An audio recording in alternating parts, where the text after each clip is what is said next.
Hey, Wyatt here again, and welcome back to the SEO section. In this video, we're going to be covering terminology, keywords, just the important details that you need to know about in order to have the foundation for the rest of these videos. If you already consider yourself an SEO or someone who's experienced in SEO, feel free to skip this video. Otherwise, let's go ahead and jump in and start talking about some of these terms. So the first one is on-page SEO. And what this means is everything that we can do to optimize our site for the search engines on our website. So that does not include any kind of links that we're building, any kind of ads that we're running, any kind of visitors that are going to our site, any kind of social sharing that's happening, nothing. This is literally everything that we can log into our site and change ourselves to optimize for the best possible results. So what can be included in on-page SEO? Well, literally it's anything on your site. It could be the site structure. It could be, the content that you have on your site. It could be the amount of links that are going off of your site. It could be your titles, your headlines, your meta information, and how your listings appear in Google. All of that is considered on-page SEO. And it's what we have to keep in mind in order to get great results, because you can't have great off-page SEO, which is what we're going to talk about next, without first having good on-page. You want to make sure your site, your store is completely optimized for the search engines. And so we're going to dive into that in one of the next videos. So that leads me to my next term, which is off-page SEO. And this is essentially everything, as it would appear, that is off of our site. So everything that's on page is stuff that we can log into our site and change, essentially. But off page is the links that are coming to our site, the social sharing, the visitors, how they're interacting with our site, the bounce rate, literally all of that stuff is included in off page SEO. Now, these are where the major factors are coming from in Google's eyes. Most of Google's algorithm revolves around off-page SEO. Most of it revolves around linking and the links that are coming to your site. And we're going to talk about those in just a second, how important they are. But off-page SEO is where most of the work is done, and this is how we can really power our sites and our stores to the first page. So what are backlinks? Well, I just mentioned them a second ago, but really it's just links that are coming to your site. So let's imagine you have a site about Boston Terriers, and a website all about dogs or dog training creates a blog post, and they're talking about Boston Terriers, and they link to your website about Boston Terriers because they think it could be helpful or whatever. That is a link that when Google goes and scrapes all these sites, they see that link going to your site, and the trust or the link juice from that site that linked to you is being transferred. So they're basically like giving you credit almost in a way. And so when a bunch of these powerful trusted sites are giving you credit by linking to you, Google sees that, and then you yourself, your site becomes trusted by Google and gets more power, more link juice. Backlinks are the major part of Google's algorithm. This is, basically what Google was built on and what sets them apart from any other search engine. And so we really have to pay attention to backlinks, how they work, how we can build them, how we can get them. And that's going to be one of the main focuses of this section. The next thing is anchor text, which is pretty much a part of backlinks. What is anchor text? Well, it's the actual clickable text in a link. That's all.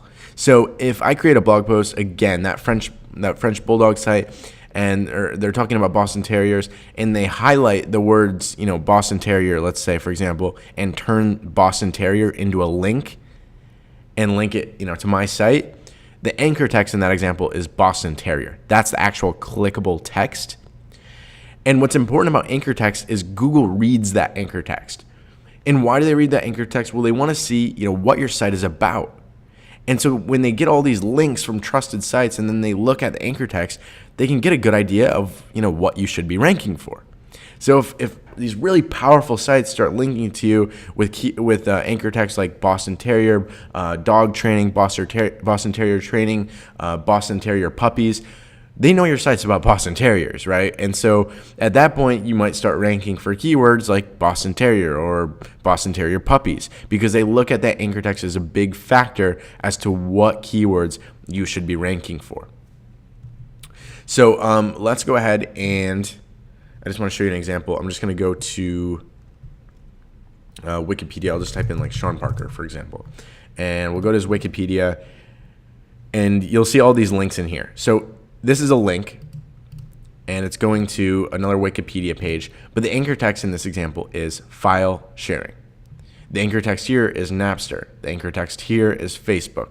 So you can really get a good idea of what's happening here, but you have to be really careful, okay? You can't just totally game the system. Like if you build a bunch of links and, I'm only going to use the keyword Boston Terrier and then I'm going to rank, that's how you get penalized by Google for gaming the system. And we'll get more in depth with this.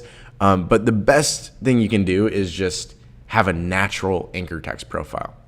And so I'm going to use a tool really quickly called majestic.com, Majestic SEO. And it kind of allows us to research URLs and domains. But I'm just going to put a big website in there, apple.com. And we're just going to look at their anchor text profile just so I can show you what a natural one looks like. So 82% of their anchor text is just other, which means it's just different most of the time. So they're not using the same anchor text. They're not 100%, phone, right? Like Google would know in that case that Apple is gaming the system. Obviously, Apple's a huge website. They're getting tons and tons of natural links. And so this is what a natural anchor text profile looks like. So some of their big anchor text, is like iTunes, Safari. So iTunes is 4% of their anchor text. So, if you search iTunes, obviously apple.com is going to come up in Google. So we have a natural anchor text profile here, and it's pretty cool. You can look at these different sites, look at what anchor text, their links look like, and come in here and research these domains. Okay, so that brings me to my next thing, which is referring domains, which you might have seen right there on that Majestic page. Referring domains is the number of unique domains that are linking to your site, essentially. That's what it comes down to, and it's really not more complicated than that. So Apple has thousands and thousands and thousands of referring domains. Domain authority is a metric by Moz.com, M-O-Z.com. And Moz is another tool that you can use to research domains and a lot of other things as well. So domain authority is a great stat that we use to quickly judge the authority of a domain. And why this is helpful is because later on, we might be using domains for our Shopify stores that already have pre-existing authority, which will allow us to rank easier. And so this is just something you really, really want to keep in mind, and something we're going to be looking at later. One thing you can do, and it doesn't exist on Safari, so I'll have to open another browser. Let me go ahead and just open up Firefox really quickly. So you can see here Apple has 2.7 million referring domains. But let me go here, and what you'll see is the Moz toolbar. So it shows domain authority and then PA, which is page authority, and we'll talk about in a second. But if you go to a website like apple.com, you're going to see the domain authority is 100. Obviously, it's apple.com. So that can be very helpful if you want to install this toolbar. It's called the Moz toolbar, and it's completely free.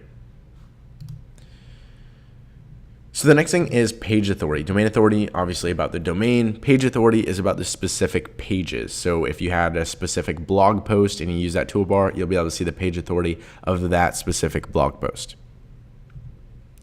TrustFlow is a stat by Majestic, which we were just looking at for apple.com.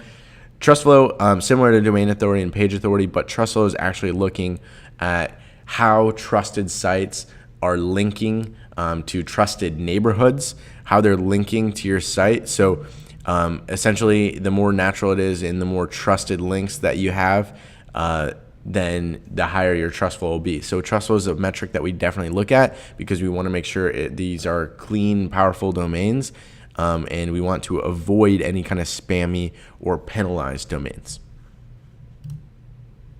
Some of the tools that are helpful that we kind of just covered: Majestic SEO, Moz.com, also ahrefs.com. You don't have to subscribe to any of these, but just know that they're there for you to use. A lot of these tools will give you like 5 free searches a day, so that's probably enough for you guys, unless you want to really get more into it and be able to research more domains. These tools are definitely helpful. I use all 3 of them. So that is everything for this video. Those are the main terms that you need to know. Don't feel like you really need to fully understand them. I just wanted to give you a quick introduction to all of them and give you a foundation for what we're going to be covering throughout this series.